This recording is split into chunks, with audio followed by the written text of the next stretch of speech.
ओम शांति। आज 4 नवंबर 2021 सभी को दीपोत्सव की, दीपावली की बहुत बहुत शुभकामनाएं।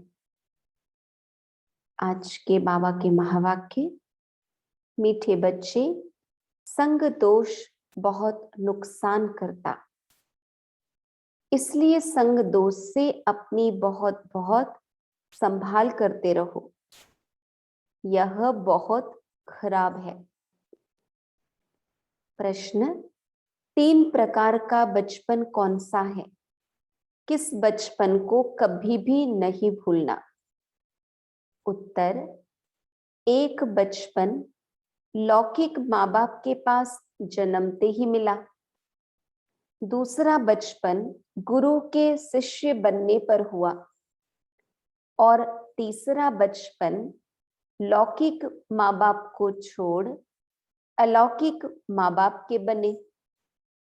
अलौकिक बचपन अर्थात ईश्वर की गोद के बच्चे, ईश्वर के बच्चे बने अर्थात मरजीवा बन गए। इस अलौकिक बचपन को कभी भी भूलना नहीं। अगर भूल गए तो बहुत रोना पड़ेगा। रोना अर्थात माया की चोट खाना। गीत, बचपन के दिन भुला न देना, आज हंसे कल रुला न देना। ओम शांति। मीठे मीठे रूहानी बच्चों ने गीत का अर्थ समझा। बचपन 3 प्रकार का है। एक लौकिक बचपन, दूसरा है निवृत्ति मार्ग का, वह भी घर बार छोड़ जीते जी मरकर गुरु के अथवा सन्यासियों के बनते हैं। वह उनका बाप नहीं है, वह गुरु के बनते हैं, उनके साथ रहते हैं। वह भी जीते जी मरकर जाई गुरु के बनते हैं, जंगल में चले जाते हैं। तीसरा है तुम्हारा यह वंडरफुल मर्जीबा जन्म। एक माता पिता को छोड़ दूसरे माता पिता के बनते हो, यह है रूहानी माता पिता।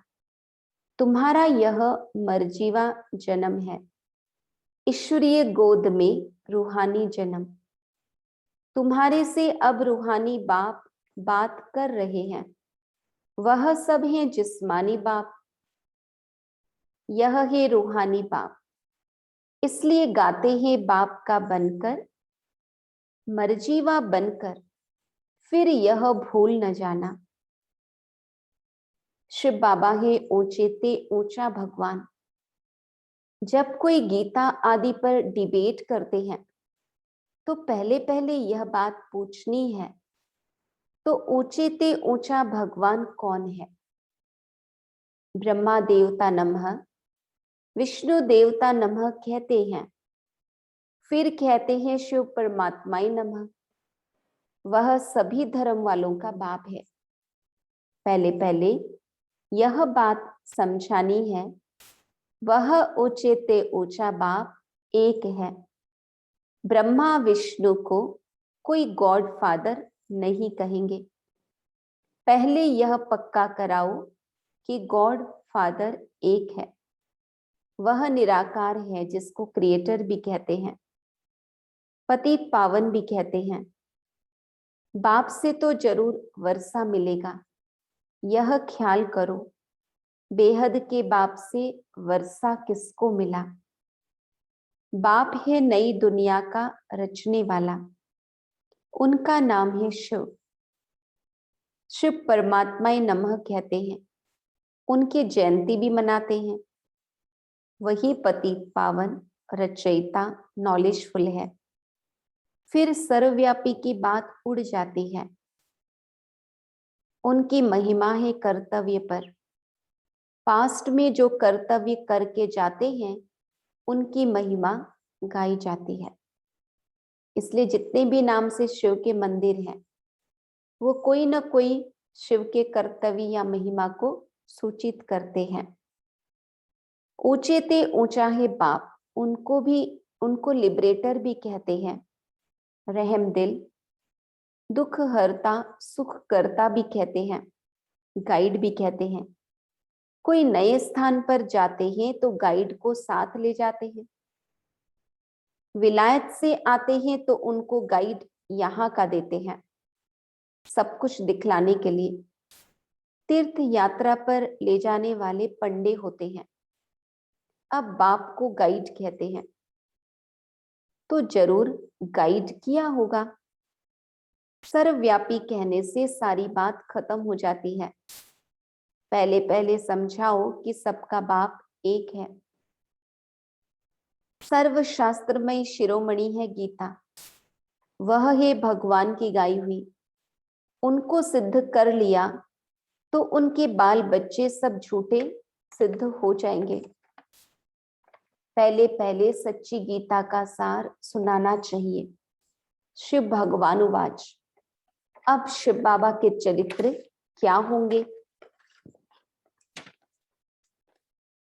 वह तो सिर्फ कहते हैं, मैं इस शरीर का आधार ले तुमको पतित से पावन बनाने का रास्ता बताता हूं। बच्चों को राजयोग सिखलाने आता हूं। इसमें चरित्र क्या करेंगे? यह तो बुजुर्ग है, सिर्फ आकर बच्चों को पढ़ाते हैं। पतित को पावन बनाने राजयोग सिखलाते हैं। तुम सतयुग में जाकर राज्य करेंगे, तुमको वर्षा मिलता है। बाकी सब आत्माएं मुक्ति धाम निराकारी दुनिया में होंगी। यह बिल्कुल सहज बात है। भारत में देवी देवताओं का राज्य था, एक ही धर्म था। अभी कलयुग में कितने ढेर मनुष्य हैं, वहां बहुत थोड़े होते हैं। परमपिता परमात्मा एक धर्म की स्थापना, अनेक धर्मों का विनाश कराने आते हैं। बाकी सब शांति धाम में चले जाएंगे। वहां अपवित्र आत्मा कोई रह नहीं सकती।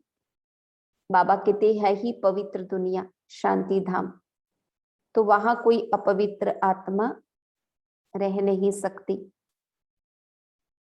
उनका नाम ही है पतित पावन, सर्व का सदगति दाता।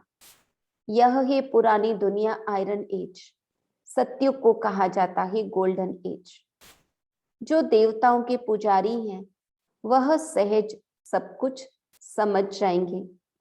जो पूज्य हैं वही पुजारी बनते हैं।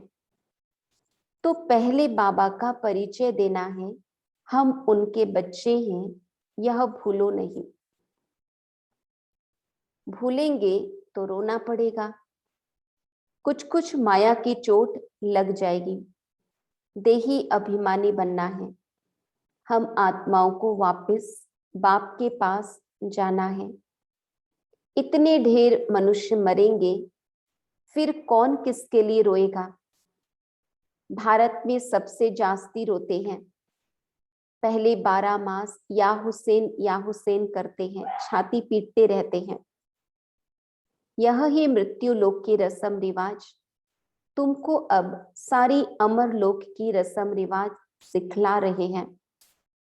तुमको अब सारी पुरानी दुनिया से वैराग्य है।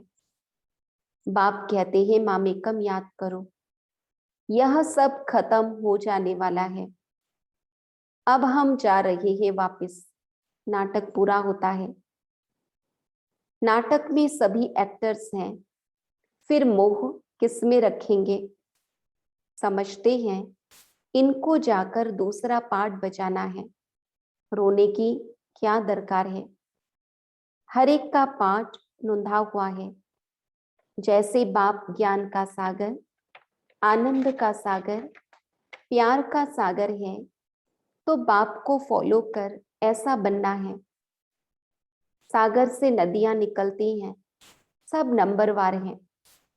कोई अच्छी वर्षा करते हैं, खूब आप समान बनाते हैं, अंधों की लाठी बनते हैं। बाप को तो बहुत मददगार चाहिए। बाप कहते हैं तुम अंधों की लाठी बनो, सबको रास्ता बताओ। सिर्फ एक ब्राह्मणी को थोड़ी ही अंधों की लाठी बनना है, तुम सबको बनना है। जो भी हम बाबा से पढ़ाई पढ़ रहे हैं, हम सबको औरों को रास्ता बताना है। तुमको ज्ञान का तीसरा नेत्र मिला है। इसको कहा जाता है तीसरा नेत्र मिलने की कथा, जिसको तीजड़ी की कथा कहते हैं। दिव्य नेत्र है आत्मा के लिए। मनुष्य तो कुछ भी समझते नहीं, बिल्कुल तुच्छ बुद्धि हो गए हैं। भारतवासी यह नहीं जानते कि हमारा धर्म किसने स्थापन किया। बाप का जन्म भी यहाँ ही होता है, शिव जयंती भी मनाते हैं, फिर सर्वव्यापी कैसे हो सकता। बाप और रचना को दुनिया में कोई नहीं जानते। ऋषि मुनि सब नेति नेति करते गए। नेति नेति मतलब न इति, यानी भगवान का अंत नहीं मिला। एक ही बड़ी भूल की है, जो परमात्मा को सर्वव्यापी कह दिया है। तुम सिद्ध कर बताओ कि वह सर्व का बाप है, पतित पावन लिबरेटर है। पुरानी दुनिया से नई दुनिया में ले जाते हैं, वहां दुख की बात नहीं होती। शास्त्रों में तो क्या क्या लिख दिया है। लक्ष्मी नारायण के लिए भी कहते हैं, क्या वहां उनको विकार बिना बच्चा पैदा होगा? अरे, कहा ही जाता है सर्वगुण संपन्न, 16 कला संपूर्ण, संपूर्ण निर्विकारी, वाइसलेस वर्ल्ड। इनको कहा जाता है विशियस वर्ल्ड, विकारी दुनिया और वो निर्विकारी दुनिया। फिर कैसे कहते हो वहां भी विकार होगा? पहले पहले जब तक बाप को नहीं जाना है तो कुछ समझ न सके। सर्वव्यापी की बहुत भारी भूल है। उस भूल से निकले तब जब बाप को जाने, है ना, बाबा को प्रॉपर जानेंगे तो सर्वव्यापी का उल्टा ज्ञान बुद्धि से हटेगा। निश्चय करें कि बाबा हम आपके फिर से बने हैं, आपसे राज्य भाग्य लेने के लिए। शास्त्रों में तो क्या क्या लिख दिया है। लक्ष्मी नारायण को दिखाते हैं सतयुग में, और बचपन के राधे कृष्ण को फिर द्वापर में ले गए हैं। अब कृष्ण तो था स्वर्ग का प्रिंस। फिर कृष्ण के जन्म बाई जन्म फीचर्स तो बदलते जाते हैं। एक जैसे फीचर्स तो कभी हो न सके। ऐसे थोड़े ही कृष्ण फिर उन्हीं फीचर्स से द्वापर में आ सकता है? इम्पॉसिबल है। बाबा कहते वही कृष्ण का रूप 5000 साल के बाद सतयुग के पहले जन्म में ही होगा, किसी और जन्म में नहीं हो सकता। तुम जानते हो हम असल में वहां के मूल वतन के रहवासी हैं। वह हमारा स्वीट साइलेंस होम है, जिसके लिए भक्ति करते हैं। दुनिया वाले वही स्वीट साइलेंस होम में जाने के लिए, मुक्ति धाम में जाने के लिए, मुक्ति पाने के लिए कितनी कठोर साधना करते हैं। कहते हैं हमको शांति चाहिए। आत्मा को ऑर्गन्स मिले हैं पार्ट बजाने के लिए, फिर शांति में कैसे रहेंगे? शांति के लिए ही हठ योग सीखते हैं, गुफाओं में जाते हैं। एक मास कोई गुफा में बैठा तो क्या उनके लिए एक मास कोई गुफा में बैठा तो क्या उनके लिए वह शांति धाम है? तुम जानते हो अब हम शांति धाम में जाकर फिर सुख धाम में आएंगे पाठ बजाने। वो लोग कहते हैं जो सुखी हैं उनके लिए स्वर्ग है, जो दुखी हैं उनके लिए नरक है। तुम जानते हो स्वर्ग नई दुनिया और नरक पुरानी दुनिया को कहा जाता है।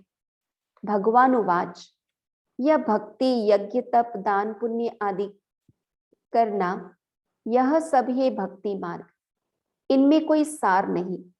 सतयुग त्रेता को ब्रह्मा का दिन कहा जाता है। ब्रह्मा का दिन सो तुम ब्राह्मणों का दिन। फिर तुम्हारी रात शुरू होती है। तुम पहले पहले सतयुग में जाते हो, फिर तुम ही चक्र में आते हो। ब्राह्मण, देवता, क्षत्रिय, वैश्य, शूद्र तुम ही बनते हो। तुम कहते हो शिव भगवानुवाच और वह कहते हैं कृष्ण भगवानुवाच। फर्क लंबा है। वह पूरे 84 जन्म लेते हैं। उनके साथ सारी सूर्यवंशी संप्रदाय पुनर्जन्म लेते लेते अब फिर अंत में राज्य भाग्य ले रहे हैं। तुम बच्चे जो समझते हो उनको ही मजा आता है ना। जिनको बाबा की बातें समझ में आएगी उनको ही सुनने में मजा आएगा, नयों को मजा नहीं आएगा।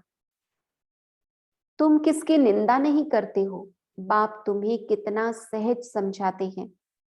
यहां तुम बाबा के संग बैठे हो तो अच्छा समझते हो, बाहर जाने से संग में पता नहीं क्या हाल होगा। संग दोष बहुत खराब है। स्वर्ग में ऐसी बातें होती नहीं। उनका नाम ही है स्वर्ग, वैकुंठ, सुखधाम। शास्त्रों में तो लिख दिया है कि वहां भी असुर थे। अब तुमको मालूम पड़ा है कि हम विश्व के मालिक थे। वहां जमीन आसमान कोई में भी पार्टीशन नहीं रहता। अभी तो कितने पार्टीशन हैं, अपनी अपनी हदें डालते रहते हैं। दुनिया में कितने झगड़े होते हैं। तो जब कोई भी आए तो पहले पहले उनको समझाओ कि बाप कौन है, भगवान किसको कहा जाता है। ब्रह्मा, विष्णु, शंकर है देवताएं। भगवान एक होता है, 10 नहीं होते। कृष्ण भगवान हो न सके, भगवान कैसे हिंसा सिखलाएंगे। भगवान वाच काम महाशत्रु है। उन पर जीत पाने के लिए प्रतिज्ञा करो, राखी बांधो। यह अभी की बात है। जो कुछ पास्ट हो गया है वह फिर भक्ति मार्ग में होगा। दीपमाला पर महालक्ष्मी की पूजा करते हैं। यह थोड़ी किसको पता है कि लक्ष्मी नारायण दोनों ही इकट्ठे हैं। लक्ष्मी को धन कहां से मिलेगा, कमाई करने वाला तो पुरुष होता है ना। नाम लक्ष्मी का गाया हुआ है, पहले लक्ष्मी पीछे नारायण। वह फिर महालक्ष्मी को अलग समझ लेते हैं। उनको 4 भुजा दिखाते हैं, 2 स्त्री की, 2 पुरुष की, परंतु वह इन बातों को जानते नहीं हैं। तुम अब डिटेल में जानते हो। तो गीत सुना, बचपन के दिन भुला न देना। आत्मा कहती है बाबा हमको अब स्मृति आई है, सवेरे सवेरे उठकर बाप से बातें करनी चाहिए। अमृत वेले बाप को याद करना अच्छा है ना। शाम के टाइम एकांत में जाकर बैठो, भल आपस में स्त्री पुरुष इकट्ठे हो तो भी यह बातें करते रहो, ज्ञान की बातें। शिव बाबा ब्रह्मा के तन से क्या कहते हैं, हम जब पूज्य बनते हैं तो बाबा को याद नहीं करते थे, जब पुजारी बनते हैं तो बाप को याद करते हैं। ऐसी ऐसी बातें करनी चाहिए, जो कोई सुने तो वंडर खाए। आधा कल्प हम काम चिता पर बैठ जलकर भस्म हो गए थे, कब्र दाखिल हो गए थे। अब हमको ज्ञान चिता पर बैठना है, स्वर्ग में जाना है। यह पुरानी दुनिया है। भारतवासी समझते हैं यह स्वर्ग है। अरे स्वर्ग तो सतयुग में होता है। स्वर्ग में देवी देवताओं का राज्य था, यहाँ तो माया का पौंप है। अब बाबा कहते हैं संग दोष में आकर कहाँ मर नहीं जाना, नहीं तो बहुत पछताएंगे। इम्तिहान की रिजल्ट जब निकलती है तो सबको मालूम पड़ जाता है। आगे बच्चियां ध्यान में जाकर सब कुछ सुनाती थी कि यह रानी बनेगी, यह दासी। फिर बाबा ने बंद कराया।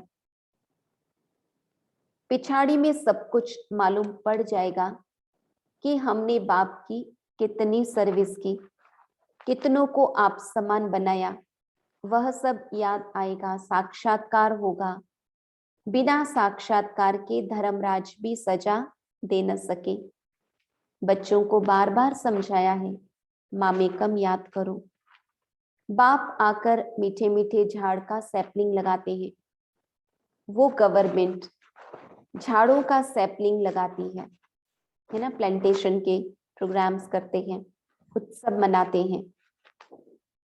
यहाँ नई दुनिया का सैपलिंग लग रहा है, तो ऐसे बाप को भूलो मत। बाप की सर्विस में लग जाओ, नहीं तो अंत में बहुत पछताना पड़ेगा।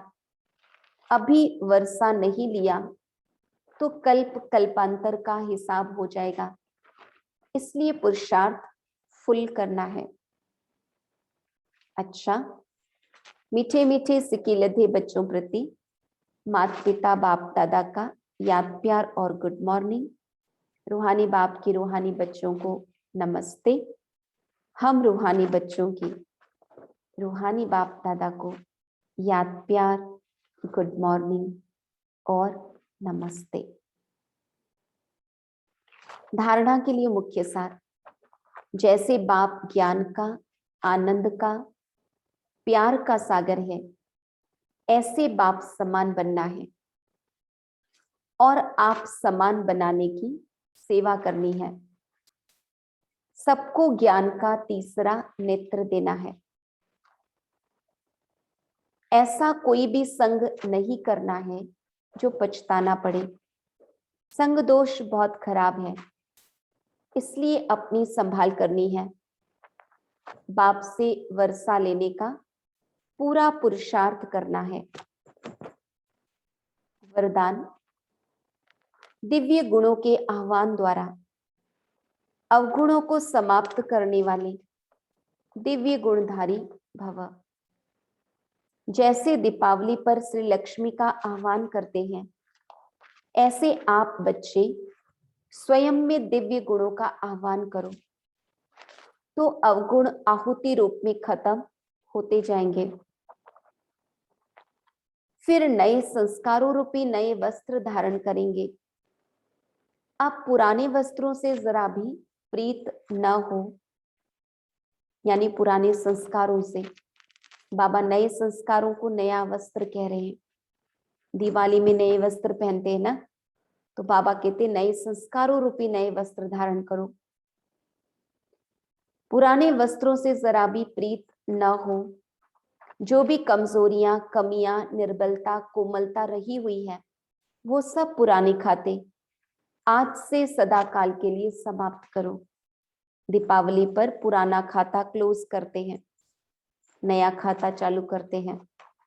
तो बाबा कहते कमजोरियां, कमियां, निर्बलता, कोमलता, ये सब पुराने खाते समाप्त करो, तब दिव्य गुणधारी बनेंगे और भविष्य में ताजपोशी होगी।